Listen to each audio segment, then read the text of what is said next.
fait, c'est déjà la dynamique de groupe qui m'a beaucoup, qui donne de l'élan. Parce que je trouve que la vie consacrée féminine n'est pas, on n'en parle pas trop dans l'Église finalement. C'est pas très connu et parfois on se sent un peu seul. On se pose des questions, surtout quand on est jeune et qu'on a envie de vivre sa foi de manière plus vivante et plus, de pratiquer davantage. Ça a vraiment été ma première motivation.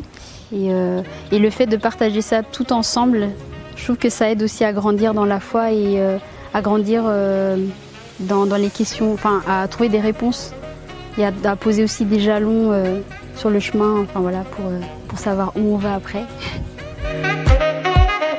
C'est vrai que quand on parle de vocation ou de vie féminine consacrée, tout de suite, il y a des peurs qui émergent. Alors qu'en fait, il n'y a pas du tout lieu d'être. Et c'est juste des partages avec d'autres jeunes femmes qui se posent autant de questions que nous. On est toutes pareilles en fait. C'est aussi, on reste libre, donc il n'y a pas de pression à avoir. Et c'est que des découvertes et pas des échanges vraiment très très riches. Et ça ne peut qu'être un plus. Où qu'on aille après, quoi qu'on fasse après, donc voilà.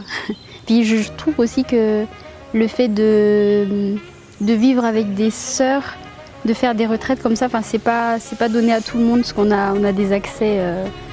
On peut par exemple des fois rentrer derrière le cloître, ce qui est pas toujours possible quand on fait une simple retraite en tant que tout seul ou tandis que là oui on vit vraiment la vie des sœurs, on voit comment elles vivent et c'est une richesse qui n'est pas donnée à tout le monde.